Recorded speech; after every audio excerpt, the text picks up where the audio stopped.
మంగళగిరిలో ఎంత మోత ఈ జూన్ 3వ తారీఖు వినపడబోతుందో తెలుస్తూ ఉంది. ఎందుకంటే నేను చాలా సభలకు వెళ్ళాను. ఇలాంటి ఉత్సాహం, ఇంతసేపు ఆసక్తిగా చిరునవ్వుతో నవ్వుతూ మీరు పార్టిసిపేట్ చేస్తూ ఉన్నారంటే అర్థమవుతోంది ఎంత రెస్పాన్స్ ఉందనేది. బట్ ఏదేమైనప్పటికీ జగన్మోహన్ రెడ్డి గారికి 2019లో యువకుడు రాజశేఖర్ రెడ్డి గారి అబ్బాయి పాదయాత్ర చేశాడు, ఈ ప్రజలకు ఏదో ఒకటి మంచి చేస్తాడని చెప్పి అతి తక్కువ రాష్ట్రాల్లో వచ్చేటువంటి తీర్పు ఆయనకి ఇచ్చారు, 151 సీట్లు.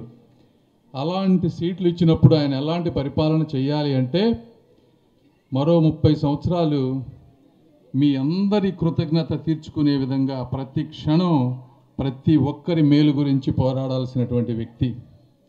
అయితే ప్రజావేదిక కూల్చడంతో ఆయన పరిపాలన స్టార్ట్ చేశారు.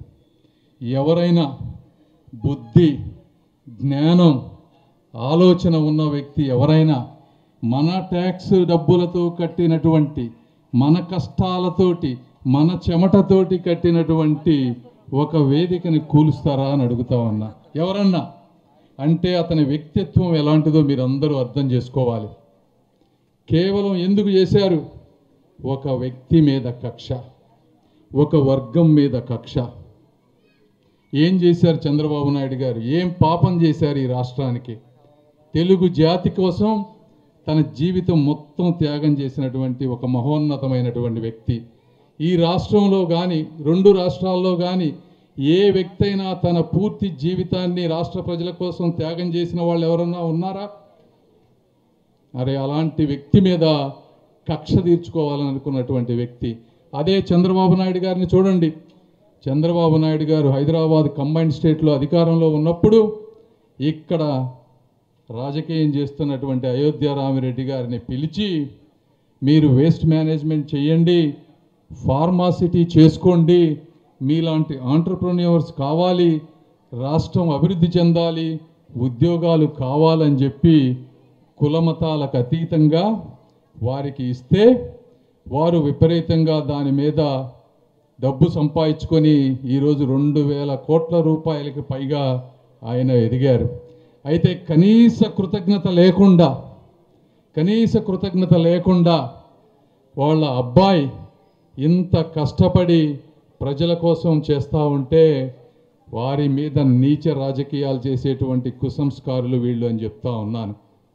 ఎందుకంటే రామకృష్ణారెడ్డి గారు 10 సంవత్సరాల్లో చేసింది ఏమీ లేదు. ఏమి అంటే ఏమీ లేదు. ఇక్కడ ఏ రోడ్డుకి వెళ్ళినా కూడా ఎస్సీ ఎస్టీ కాలనీలో కులమతాలకు అతీతంగా మాకు ఓట్లు వేసినా వేయకపోయినా వారు పంచాయతీరాజ్ శాఖ మంత్రిగా ఉంటే దాదాపు అమెరికాలో ఉండేటువంటి క్లీన్ సిమెంట్ రోడ్లు ఈరోజు ప్రతి గ్రామంలో ఉన్నాయంటే అది ఎవరి వల్ల అయిందో మీరు అర్థం చేసుకోవాలి. ఈ 5 సంవత్సరాల్లో ఒక్క తట్ట మట్టి అన్నా వేశాడా ఇతను? పోనీ కనీసం గుంటలు పడిన రోడ్లకి ప్యాచ్ వర్క్ కూడా చేయలేదు. కొత్త రోడ్ల సంగతి దేవుడు ఎరుగు. సరే అది తీసేద్దాం. ఇప్పుడు ఇంకొక రకమైనటువంటి కుల రాజకీయానికి తెరదీశారు. మరి ఇంత డబ్బు సంపాదించిన అయోధ్య రామిరెడ్డి గారు కానీ ఆళ్ల రామకృష్ణారెడ్డి గారు కానీ పోటీ చేయొచ్చు ఇక్కడ పార్లమెంట్ అభ్యర్థిగా. అయితే వాళ్ళకి తెలుసు ఇక్కడ వాళ్ళు ఓడిపోతారు, వాళ్ళకి డిపాజిట్స్ కూడా రావు అని. అందుకని చెప్పి ఒక కాపు సోదరుణ్ణి బలి చేయటం కోసం కిలారి రోసయ్య గారిని ఈరోజు తెర మీదకి తీసుకువచ్చారు. ఆయన నేను చేయను మహాప్రభు అన్నా కూడా భయపెట్టి నీకు రాజకీయ జీవితం లేకుండా చేస్తానని చెప్తే తప్పని పరిస్థితుల్లో ఈరోజు ఆయన పోటీ చేస్తూ ఉన్నారు. ఇక్కడ చాలామంది జన సైనికులు వారి అభిమానులు ఉన్నారు. మీ అందరూ తెలుసుకోండి జగన్మోహన్ రెడ్డి గారి కుల మత రావణ క్రీడ ఎలా ఉంటుంది ఈ ప్రాంతంలో అనేది. నేను కానీ లోకేష్ గారు కానీ మాకు ఎటువంటి సెల్ఫ్ అవసరం లేదు. మేమిద్దరం కావాలనుకుంటే ఆయన చక్కగా హెరిటేజ్, నేను అమెరికాలో అద్భుతంగా ఏసీ రూముల్లో ఉండగలిగిన వాళ్ళం. వారు పొద్దున 6 నుంచి సాయంత్రం 12, 1 వరకు నేను అదేవిధంగా ఈరోజు కష్టపడుతున్నామంటే ఎందుకు కష్టపడుతున్నామో మీరందరూ అర్థం చేసుకోవాలి.